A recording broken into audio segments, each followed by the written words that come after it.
मैं रशीद अवान आपकी खिदमत में एक नई वीडियो के साथ आज फिर हाजिर हूँ। मुझे उम्मीद है कि आप सब खैरियत से होंगे और मेरी गुजारिश है कि अगर आप इस चैनल पे नए हैं तो चैनल को सब्सक्राइब ज़रूर कर दें। जैसा कि आपको पता है कि मैं अपने यूट्यूब चैनल पे किसी न किसी अहम और बड़ी शख्सियत से आपको रूबरू करवाता रहता हूँ और इसी सिलसिले को आगे बढ़ाते हुए आज मेरे मेहमान हैं जनाब खालिद हुसैन साहब। इनको तो कौन नहीं जानता। अल्हम्दुलिल्लाह ये डिप्टी कमिश्नर रह चुके हैं और उर्दू और पंजाबी अदब में इनका अपना इनफरादी नाम है। मुझे लगता है कि आप सब इनको जानते ही हैं। जनाब खालिद साहब, आपका इस यूट्यूब चैनल पे बहुत बहुत स्वागत है। शुक्रिया जी, आपने मुझे बुलाया, आपकी मेहरबानी। सर, आपका तारफ़ मुख्तसर तो मैंने करवा दिया जी कि आप अल्हम्दुलिल्लाह डिप्टी कमिश्नर के ओहदा से रिटायर हुए हैं जी। और मुझे याद है कि एक ज़माने में जब आप डिप्टी कमिश्नर पुंछ हुआ करते थे जी तो आप क्योंकि अदब के साथ आपका बहुत बड़ा गहरा ताल्लुक़ है जी। तो उस सिलसिला में आप वहाँ मुशायरे करवाया करते थे। हाँ, एक बहुत बड़ा एक इवेंट करवाया था मैंने वहाँ, जब बशीर बद्र को वहाँ हाँ, हमने बुलाया था और रखा था एक शाम बशीर बद्र के नाम, बशीर बद्र के नाम, जिसमें पूरे पुंछ और जोड़ी से लोग आए थे उस इवेंट को देखने के लिए। हाँ, उस इवेंट के बारे में ज़रूर आपसे बात करेंगे सर, लेकिन पहले मैं थोड़ा सा जानना चाहूँगा आपकी ज़ाती ज़िंदगी के बारे में कि आप बुनियादी तौर पे सर रहने वाले कहाँ के हैं? पैदा तो मैं उधमपुर में हुआ हूँ, बाकी परवरिश मेरी सारी जम्मू में हुई है। अच्छा। तो 47 के बाद जो यानी जो लोगों को भागना पड़ा जी। तो हम लोग वहाँ से ज़्यादा उधमपुर से जम्मू तक आए। अच्छा। उसके बाद हम लोग जम्मू में ही रहते हैं, तब से जम्मू में। और आपकी स्कूलिंग जो है वो जम्मू में जम्मू में हुई? यहीं से सारा नौकरी का भी सिलसिला जम्मू में हुआ। अच्छा, तो स्कूलिंग कहाँ तक रेगुलर स्कूलिंग हुई और फिर आपकी जो सर्विस है वो कहाँ? मैंने BA ऑनर्स किया है और डिप्लोमा लिया है जर्नलिज्म में। अच्छा, जर्नलिज्म का। जी। अच्छा, तो फिर नौकरी का सिलसिला किस स्टेज से और किस डिपार्टमेंट से? इसका सिलसिला मेरा महकमा दयासुधार उन दिनों का था। दयासुधार।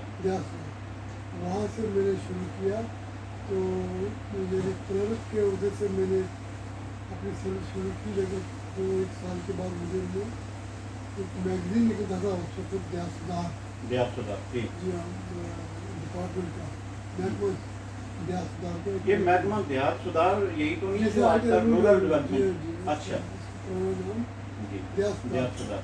तो वहाँ से एक मैगजीन निकलता था जिसका नाम भी दयासुधार ही था। अच्छा। तो वहाँ जब मैंने वहाँ ज्वाइन किया as a sub editor, assistant editor, अच्छा तो उस वक्त वहाँ मोहम्मद मीन बख्श हुआ करते थे एडिटर। जी। उनके जाने के बाद फिर इश्तर कश्मीरी जो इकबाल से थे अच्छा। वो वीडियो से पहले तो वीडियो शिप से उनको वहाँ लाया गया ताकि वो दयासुधार में एडिट करें। अच्छा। तो उसके बाद नूर शाह साहब आए। अच्छा। नूर शाह जो उर्दू के बहुत बड़े अफसाना निगार हैं, तो फिर वो आए। जी। तो उनके साथ तकरीबन मेरा 2 साल का ताल्लुक़ रहा और लिखने पढ़ने का भी शौक वहीं से पैदा हुआ, क्योंकि वो खुद बड़े अफसाना निगार थे। अच्छा। तो उनके अफसाने में मैं पढ़ा करता था।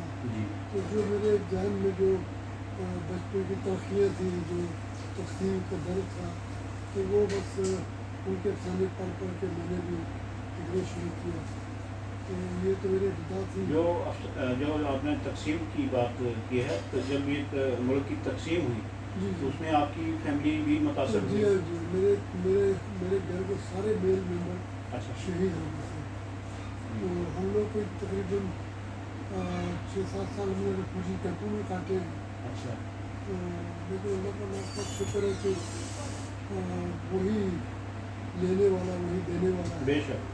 तो उसकी जितनी लिखी हुई थी वो उन्होंने गुजार दी जी। और जो हमें है हम गुजार रहे हैं अल्लाह ताला की मर्जी। तो फिर सर नौकरी कहाँ और किस ओहदे पे? नौकरी मैंने रूरल डेवलपमेंट से शुरू की, तो उसके बाद मैं पार्ट टाइम जॉब भी करता रहा। मेरी डिप्लोमा मेरे पास था जर्नलिज्म का। जर्नलिज्म का। तो मैंने कुछ 10 साल के करीब मैंने डेली पेपर एडिट किए अच्छा और पार्ट टाइम जी। तो जैसे जम्मू में मैंने संदेश को एडिट किया, अच्छा एक वक्त अखबार होता था उसको एडिट किया। कश्मीर में मैंने रोशनी, ज़मींदार, पॉलिटिकल टाइम्स हम्म, और हमदर्द ये पेपर थे जिनको मैं वहाँ एडिट करता था। अच्छा तो उससे ये था कि तनख्वाह के अलावा उस ज़माने में 10 रुपये रोज़ मिलते थे, क्या बात। जबकि 150 रुपये तनख्वाह थी। बहुत तो माशाल्लाह एक अच्छा गुजारा हो यूँ मान लो गया। कि तनख्वाह के बराबर की इनकम होगी। उन्हीं दिनों मेरी प्रमोशन हो गई एज एडिटर ध्यान। अच्छा तो जब मैं एडिटर ध्यान बना तो फिर 1975 में शेख साहब की दोबारा गवर्नमेंट आ गई, अच्छा जो इंदिरा शेख का कार्ड हुआ था। उस कार्ड के तहत शेख साहब ने एज ए चीफ मिनिस्टर दोबारा हुकूमत संभाली। जी। तो मैं मिर्ज़ा अब्दुल बेग साहब का पीए लग गया। अच्छा तो मिर्ज़ा साहब उस वक्त तो जी, जिस ओहदे पे थे वो नंबर 2 पे थे, यानी डिप्टी सीएम थे। डिप्टी सीएम जी। तो उनका मुझे पीए बनाया गया। तो वहाँ भी मेरी ग्रूमिंग हुई, जी यानी बेग साहब जो थे वो एक तो वकील बहुत बड़े थे, जी। उसके अलावा वो एक बहुत दानश्वर और इल्म व अदब का बड़ा उन्हें बहुत संजीदा आदमी माने जाते हैं। ज़ौक़ और शौक़ था। जी ख़ासतौर पर अंग्रेज़ी अदब के दिलदादा थे और जहाँ कहीं कोई नई किताब छपती है तो 7वें दिन उनके टेबल पे होती थी और वो पढ़ते थे। अच्छा इसके अलावा उर्दू पर भी उनकी बहुत ज़्यादा पकड़ थी, तो फारसी को भी बहुत अच्छे जानते थे। तो उनसे उनके साथ तकरीबन 4.5 साल रहा मैं। अच्छा तो एज बहुत कुछ पीए जी हाँ, बहुत कुछ सीखने का मौका मिला। जी। तो उससे मेरी यानी जो ग्रोथ बढ़ती गई, लिखने का ढंग। और फिर ये होता है कि एक अदीब के लिए किताबें पढ़ना बहुत ज़रूरी है। जी। और वो आपको अच्छा मौका मिला होगा। मैंने तकरीबन कोशिश की कि दुनिया अदब का जो लिटरेचर है उसको पढ़ा जाए, ख़ास तौर पे नावल को, अफसाने को, शायरी को। और उस ज़माने में कोई ऐसा खास नावल जिसका आपको नहीं, शौक पड़ गया? मैंने तकरीबन जो अच्छा लगा जो भी वो पढ़ा मैंने। अच्छा यानी रूसी अदब को पढ़ा, फ्रांसीसी अदब में मुफासा को पढ़ा जो कि बहुत बड़ा सामने का। जी अंग्रेज़ी अदब में वो हिंदू को पढ़ा, शेर सलमान को पढ़ा। इसी तरह जितने भी उन दिनों के जो थे बड़े बड़े अदीब थे, चुखोव थे, शोरखोफ थे, जी इस तरह अलेक्जेंडर पुश्किन थे और इनके अलावा रसूल हमजा तोप थे। अच्छा इनको मैंने इन सबको पढ़ा है आपने? पढ़ा इनको। उनसे ये होता है कि आपको पता चलता है आपने लिखना कैसे है। इससे एक तो आपकी ज़बान में निखार आता है जी और एक आपका अपना असलूब बनता है, जी एक शनाख्त बनती है।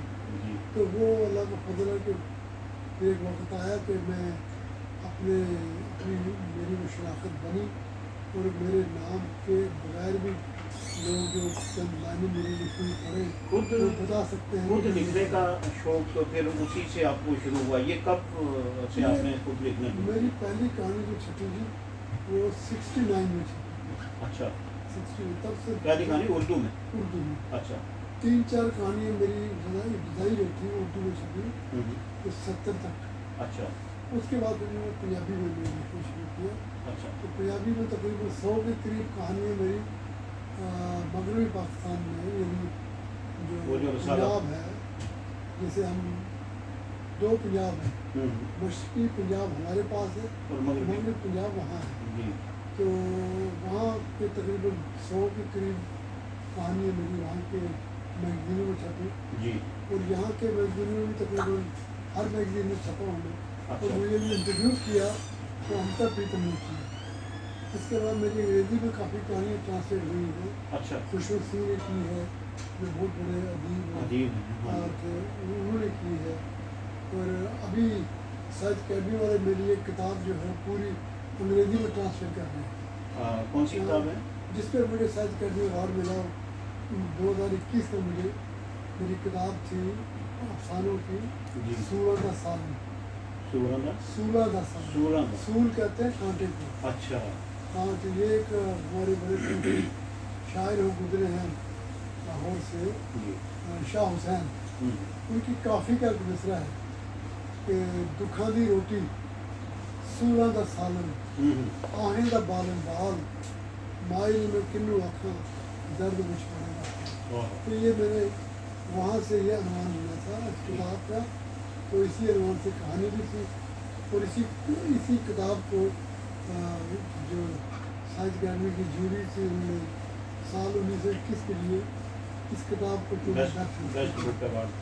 तो वो किताब जो है तो बाद में हर एक ज़बान में अकेडमी वाले उसको दूसरी ज़बान में भी ट्रांसलेट करवाते, जी, अंग्रेजी में भी ट्रांसलेट हुई।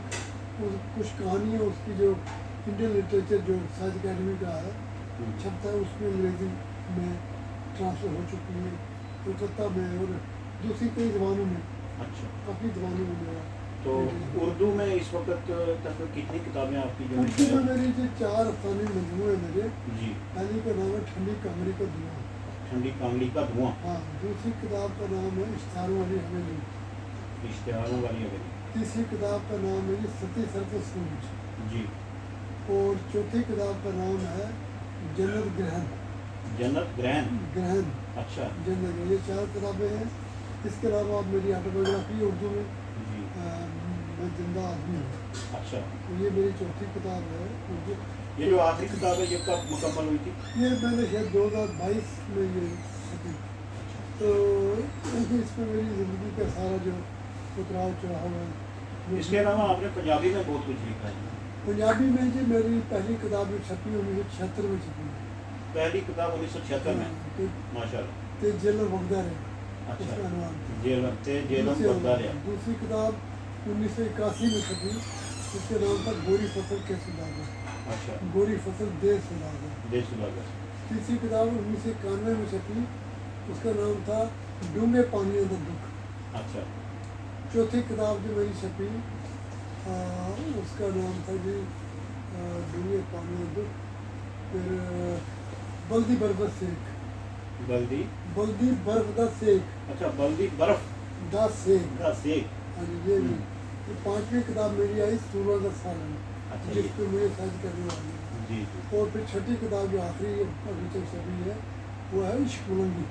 ये भी छप चुकी। ये भी छप चुकी है ये किताबें। इनमें तकरीबन सब किताबों में तकरीबन 100-150 के करीब का अफसाने हैं। अच्छा, तो इसके अलावा एक किताब मेरे जो नॉन मुस्लिम बच्चे हैं ना, वो मुझसे पंजाब गवर्नमेंट ने लिखवाई थी, तो उनके आदत की बायोग्राफी अच्छा, वो मैंने लिखी उनके बच्चों के लिए, और बच्चों की ही ज़बान में, अच्छा, बच्चों बच्चों के की ही लिए। ज़बान में बच्चों के लिए लिखी। जी, और उसका नाम है रिश्मा। रिश्मा कहते हैं किरणों को। अच्छा, हाँ जी, वो है कुछ नाम याद है, रिश्मा। आप ज़्यादा अभी याद आ गए। तो उसके अलावा फिर एक किताब छापी मैंने, तमिल ज़बान का एक नावलेट है, आज से 2000 साल पुराना, अच्छा, 2000 का था। उसको मैंने ट्रांसलेट किया पंजाबी में और 2 स्क्रिप्ट में। तो पंजाबी में उसका नाम रखा गुआची झांझर दी चीफ। गुआची झांझर की चीख। चीफ ये उसका नाम है। तो वो भी काफ़ी मशहूर है मेरी किताब। इसके अलावा मेरी ऑटोबायोग्राफी जो पंजाबी में सबसे पहले आई 2013 में आई, अच्छा, उसका नाम था माटी कुदुम करेंदी यार। हाँ, मट्टी जो है वो इंसान को उछल कूद कराती है और अल्टीमेटली इंसान जो माटी कूद, ये बुल्ले शाह का बहुत बड़ा। तो अभी तक काफ़ी है। जो किताबें और ऑटोबायोग्राफी आपने गिनी है, मुझे लगता है ये तकरीबन तकरीबन 20 13-14 तो ये हो गई हैं 20 के करीब किताबें लिखी है। सारी किताबें, 20 के करीब। 20 के करीब। अच्छा, जिंदगी के हर मोड़ पे इंसान एक नई सोच लेके आता है। जी। आपका बचपन, फिर आपकी मुलाजमत का आगाज़, फिर जवानी, और फिर आज तक आप लिख रहे हैं 2022 में, जैसे आपने बताया कि आखिरी किताब जो है छप जी के आई जी है। जी। तो ज़ाहिर है इंसान को ज़िंदगी का कुछ पड़ाव जो है, कुछ उम्र, कुछ ऐसी वो एज ग्रुप जिससे बहुत प्यार होता है, याद आती रहती है हमेशा कि काश मुझे वो दौर फिर आ जाता। तो उस दौर में कुछ ऐसी किताब लिखी जाती है इंसान के हाथ से देखिए कि मैं जिस उससे- किताब की बहुत ज़्यादा याद आती है। नहीं, ऐसी कोई बात नहीं। बात यह है कि जो मेरा अभी इब्तदाई दौर था वो बड़ा यानी गुर्बत का दौर था, जी, मेहनत का दौर था, बड़ी मेहनत की मैंने ज़िंदगी को बनाने के लिए।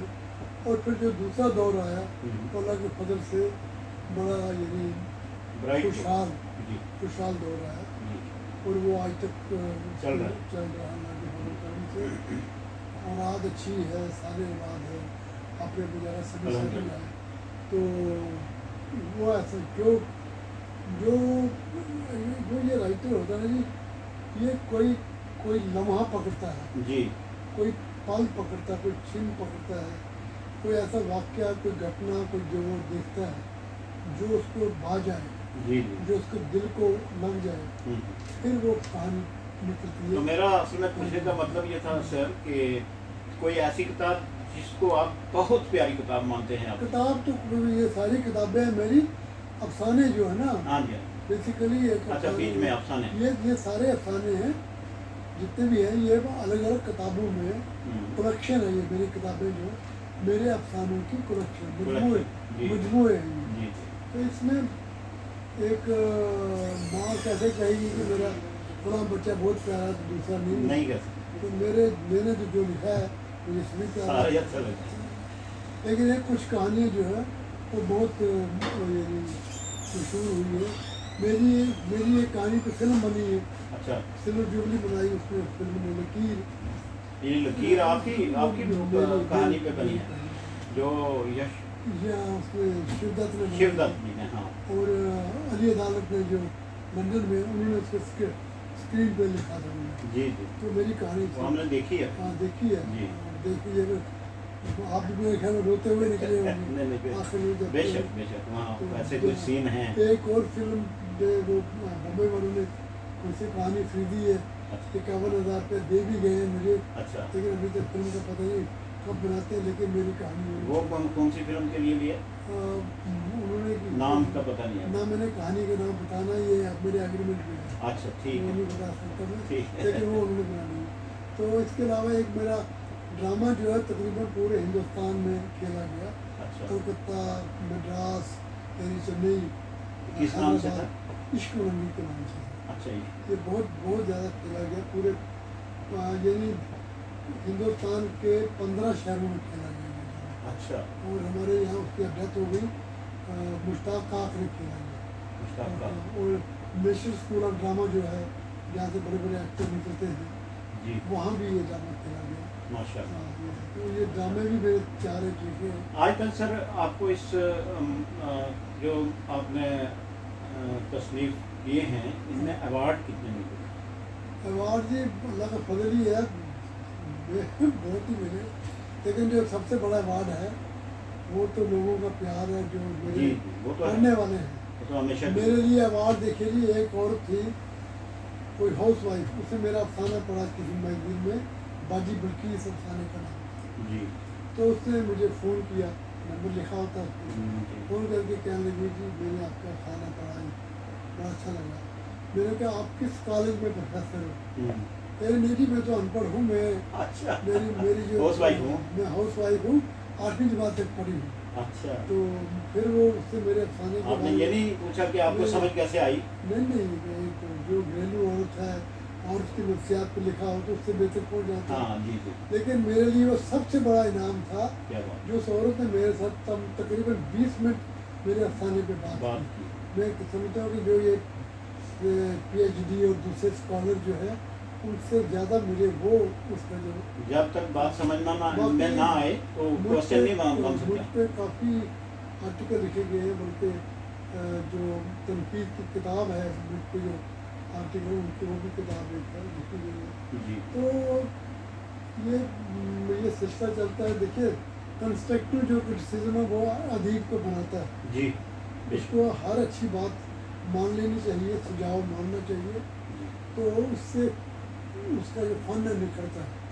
तो जो लोग यही चीज़ को मानते हैं वो पीछे रह जाते हैं। तो सर सर्विस का जो दौर आपका आखिरी दौर था, जैसे आप डिप्टी कमिश्नर पहुंच गए, इसके अलावा भी कहीं डिप्टी कमिश्नर के ओहदे पे फैल गए हैं? डिप्टी जम्मू में भी रहा, मैं एडिशनल डिप्टी कमिश्नर जम्मू रहा, अच्छा वहाँ डिप्टी कमिश्नर रहा।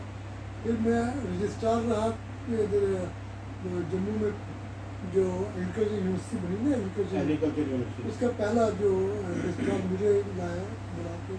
अच्छा फिर इसके अलावा मैं डायरेक्टर रहा हूँ इसका एम्प्लॉयमेंट का, अच्छा फिर MD रहा हूँ मैं इसका ST कॉर्पोरेशन का MD रहा हूँ, अच्छा रजिस्ट्रार रहा हूँ मैं इसका कोऑपरेटिव सोसाइटी का तो अब मैं थोड़ा सा डायरेक्टर स्टेट्स डिप्टी स्टेट्स रहा हूँ। अच्छा अच्छे अच्छे फिर उद्योग इसके देखा अलावा है मैंने। स्पेशल सेक्रेटरी को, और फिर उसके अलावा मैं मेंबर रहा हूँ स्टेट कंज्यूमर कमीशन का 5 साल। अच्छा तो ये मेरी पूरी लाइफ जो है वो तो फिर मैं आता हूँ सर, वो जो आपने एक मुशायरा करवाया था पुंछ में, कुछ तो में एक नहीं कराया, वो 2 आपको करवाए थे। एक तो निदा फाजली साहब का भी मुझे याद है। दूसरे में लाया था निदा फाजली, निदा फाजली जी, पहले में लाया था उसको। बशीर बदर साहब। उसके अलावा पाकिस्तान से मैं एक ड्रामा लेके आया था बुल्ला, अच्छा बुल्ले शाह की जिंदगी पे था। पूरा 26 लोग लेके आया था वहाँ से। जम्मू में यहाँ। हम्म। तो उन दिनों जम्मू यूनिवर्सिटी में थे मिस्टर अमिताभ मट्टू थे वो हमारे जी हाँ, वाइस चांसलर। Vice chancellor. और वो ट्रैक टू डिप्लोमेसी में वो भी एक काम वो करते थे। अनवर मसूद एंड तो ये पार्टी, हाँ नहीं वो बाद में, तो वो बाद में ये आए। पहले आए, ये 2005 में आए। 2011 में लाया था मैं सब पाकिस्तानियों को यहाँ जम्मू में, जो इधर जोरावर सिंह हाल में। हाल में। जी वो भी पहले अल्लाह ताला का करम था, फिर मेरी ज़ाती कोशिश थी जी जी। जो मैं सारे यहाँ लाया, क्योंकि बाकी वो तो कोई नहीं जानता वहाँ। तो वहाँ आपने एक नया शौक, नया ज़ौक लोगों में पैदा किया था पुंछ में। हाँ पूछ चुके। वो हाँ, तो आपको वो भी क्या नहीं। लगा सर कि पुंछ उससे के लोगों पहले में? जब मैं 90 में था उस वक्त मिलिटेंसी पीक पे थी, हाँ और अब मैं ये चाहता था कि ये बच्चे मिलिटेंसी की तरफ न जाएं, जी जी, क्योंकि उस वक्त बड़ा हो रहा था ये। बहुत ज़्यादा पी। तो उनको चेंज करने के लिए हमने पंचायत लेवल पे गेम शुरू की, कंपटीशन गाने का, गेम्स का। जी फिर ब्लॉक लेवल पे, फिर डिस्ट्रिक्ट लेवल पे हम्म। करवाया था कुछ मेला। उस वक्त हाँ जी, जी। 90 की बात है तब सर मैं उधर ही था, और ये सारे मेले और चक्रवर्ती साहब तब ये थे। मुशायरे मैंने तो अटेंड किए। ये सब चीज़ें मैंने। हाँ जी, इसके अलावा जब मैं डोडा में था वहाँ भी मैंने ऑल इंडिया मुशायरे करवाए। अच्छा तो ये मेरा एक शौक है जो मैं म्यूज़िक की महफिलें बड़ी करवाई मैंने। हाँ, मुझे यहाँ एक छोटा सा वाक़या याद है कि जब निदा फाजली साहब जी हाँ। अपना कलाम सुना रहे थे, हम जी। सामने बैठे थे, जी जी तो अचानक वहाँ 93 ब्रिगेड कमांडर साहब की हाँ, आमद हुई। हाँ जी। तो जब वो आ रहे थे तो कुछ लोग मेज़बान जो थे उन्होंने से थे उनको लाने के लिए, तो निदा फाजली साहब थोड़े डिस्टर्ब हुए। हाँ तो उन्होंने बाद में कहा था कि मैं आपसे ये गुजारिश करता हूँ कि शायर की छाती पे अगर कोई चढ़ जाए तो उसको अफसोस नहीं होता, हाँ। लेकिन जब वो कलाम सुना रहा होता है, पढ़ रहा होता है, तो उसमें खलल वो बर्दाश्त नहीं करता। ये बात निदा फाजली साहब। बहुत बड़ा शायर था जी। उसको जब यहाँ भी लाया था मैं जम्मू में भी, अच्छा जब जश्न फैज़ था हाँ, उसमें जश्न शायरी फैज़ भी में- आपने करवाया। उसमें भी वो आए थे। अच्छा मेरा फादर मेरे बड़े जाती तलुकात थे। तो सर- गुलजार साहब के साथ, गुलजार जो फिल्मों में लिखते हैं, हाँ जी, वो यहाँ जम्मू में आए थे, मेरे घर आए, मेरे साथ उन्होंने चाय वगैरह पी, काफ़ी कुछ आपके जो दो घंटे हम में- उम्र हम असल साथी हैं जी हाँ। जिनसे आप थोड़ा सा मुतासर हैं कि हाँ वो भी अच्छा लिखते हैं, हाँ। उनमें से कुछ साथियों के नाम? मेरे सारे साथी जो या पंजाब में है या पाकिस्तान में, अच्छा, इधर इधर कोई नहीं? इधर कोई लिखते हैं, अच्छा लिखते हैं, किसी को बुरा नहीं कहना चाहिए। जो लिखता है ठीक है। अच्छा लिखता है। हर आदमी जो अपनी जगह क्या है। हाँ, अपनी बाकी जगह। यह है कि जो पाठक है, जो कारी है, वो किसे कबूल करता है वो बात। जहाँ तक शायरी का तल्लक है, शेर वो है जो आपको मजबूर करे पढ़ने के लिए, जी जो सीधा आपके दिल में उतरे, वो शेर है। अफसाना वो है जो आपके जहन पर नक्श हो जाए। जो छोड़े ना आपको। हाँ, आपके जहन पर जो भूले ना, जी, तो ये वो अफसाना है। तो जो आज लिखने की कोशिश कर रहे हैं बहुत सारे ज़बानों में, गोजरी में भी हैं, पहाड़ी में भी हैं, पंजाबी और उर्दू में भी है, तो उनको जनाब आज के नौजवान लिखाड़ियों को कोई ख़ास मैसेज? उनके लिए दुआएं बस, अच्छा, उनके लिए दुआएं। और कोई हदायत के तौर पे? हदायत कौन मानता है, किसकी मानता? चलो अपनी तरफ से कहना तो चाहिए, कम से कम पढ़ना आपके चाहिए। लेवल का जो राइटर है। पढ़ना चाहिए, अच्छा जितना पढ़ सके उतना अच्छा है। अच्छा, जो तो राइटर के लिए पढ़ना जो है ना, ये एक खुराक है उसकी। जैसे भूखा मर जाएगा अगर उसे रोटी ना मिले, इसी तरह अगर वो किताबें ना पढ़े तो उसका लिटरेचर जो है भूख मर जाएगा। लिटरेचर हासिल करने के लिए, पढ़ने लिखने के लिए अच्छा पढ़ना चाहिए। उससे आपको लफ्ज़ों की बुनियाद पता चलता है, और इंसान को जो ख़ास तौर पर अदीब को लफ्ज़ों का मोहताज नहीं होना चाहिए। और वो तभी होगा कि अगर हाँ। उसका मताला हो। लफ्ज़ उसके मोहताज हो, वो लेकिन लफ्ज़ों का वो मोहताज, उसके पास लफ्ज़ों वो की कमी ना हो। तभी होगा जब वो पढ़ेगा।